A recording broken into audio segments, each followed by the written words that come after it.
The daughters had to work in the mills from the age of 13 to help support the family, and my aunt cried every night because she didn't want to go, but she went.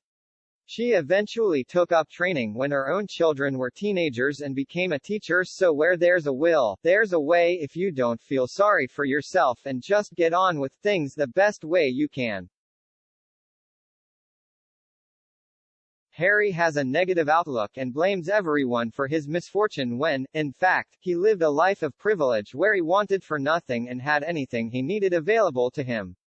You know, it took almost 40 years to get our daughter's autism properly diagnosed, and yet he would have had all the help he ever needed at his fingertips, but he can still moan and groan for England.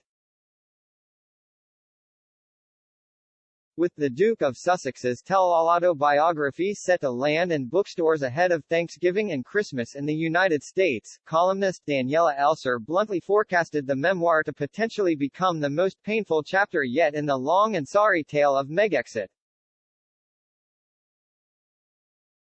Harry, 37, has been working on a book with the help of ghostwriter Junior Moehringer, a Pulitzer Prize-winning author, since 2020. He first revealed he was writing it in July 2021, confirming the as-yet untitled memoir would touch upon the experiences, adventures, losses, and life lessons that have helped shape him over the past 4 decades.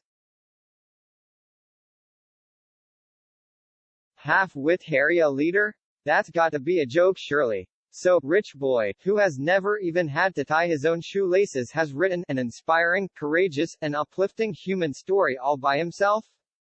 Don't make me laugh. He knows nothing about real life or working for a living, having to find the rent money each week, or putting food on the table for your kids.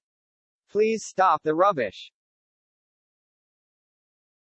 Saying he was speaking not as the prince I was born but as the man I have become, he promised to unpack the highs and lows, the mistakes, the lessons learned as a member of the royal family. Writing on news.com.au, Ms. Elser pointed at Harry's and wife Meghan's history as a clear indicator of what future readers should expect to find among the book's highly anticipated pages.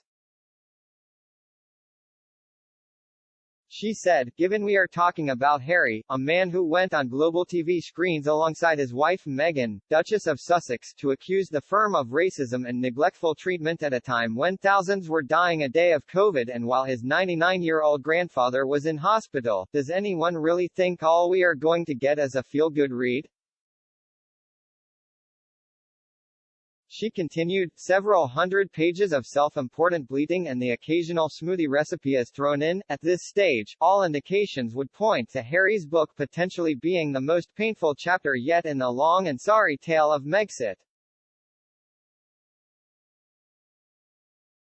Penguin Random House described the upcoming memoir as intimate and heartfelt, saying Harry, whom they called one of the most fascinating and influential global figures of our time, would share for the very first time the truth about the experiences, adventures, losses, and life lessons that made him who he is today. The publisher continued, covering his lifetime in the public eye from childhood to the present day, including his dedication to service, the military duty that twice took him to the front lines of Afghanistan, and the joy he has found in being a husband and father. Prince Harry will offer an honest and captivating personal portrait. His account, they added, will prove that behind what readers think they know, something else is hidden, an inspiring, courageous and uplifting human story. Ms. Elser, who is certain the memoir's content will bring further headaches to the firm, cited Tom Bower in his recently released Revenge, Meghan, Harry and the War Between the Windsors, to back her prophecy. Mr. Bower wrote in his bombshell book, most Britons could not understand Harry's hostility towards his country and family. His disloyalty to his grandmother was particularly mystifying. No one realized how his hostility had grown during his conversations with John Moehringer, the ghostwriter of his memoirs. To secure vast sales and recoup the huge advance, the publishers had encouraged Harry to criticize his family in the most extreme terms possible. He continued, easily persuaded, Harry edged towards betraying his father, Camilla, the Cambridges, and even the Queen. And then, the deed was done. To earn out the publisher's advance, nothing and no one had been sacrosanct. Mr. Bauer's book is heavily damaging the Sussexes' credibility. One commentator said, Daisy Cousins wrote on Sky News Australia, every one of Bauer's claims is facilitating the steady dripping away of Harry and Meghan's credibility. Echoing Ms. Elser's fears over the harm done to the firm, she added, in the court of public opinion, it's the monarchy that will ultimately be vindicated. Here's a synopsis, yet another diatribe about his mommy issues, victim issues, jealousy issues, money issues, pouting, tantrums, and of course his new mommy, the poor mistreated biracial savior, aka the mistress, destined to fix the whole mess. Now you don't even have to spend $1 for it when it hits the bargain bin by Easter, next to Save Your Mistress failed storybook. Poor me, pity me, bleat bleat bleat. Talk about a negative person with a negative life. He's had everything, so maybe give away your millions and give up your unearned titles and just maybe you could be happy. I seriously doubt it though. Meghan has brought out the worst in him rather than the best. Royal reporter Tom Sykes, meanwhile, views Harry's memoir as a chance for the Duke to outbalance the negative attention attracted through his and Meghan's controversial Oprah interview. The Daily Beast correspondent labeled the book a golden chance for the Sussexes to win back public love. He said, it is the opportunity for them to turn the page on the kind of looking bitter and angry image in the Oprah interview. I do feel like ultimately, and it was received differently in the UK over here to how it was in America, but I do feel that ultimately they didn't come out brilliantly, they didn't land the killer punch on the royals. In a recent article, The Dove posted that the ghostwriter had resigned and hadn't finished the book.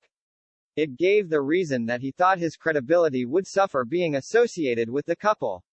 It also hinted that Meghan had taken over the final chapters. Which one is the truth?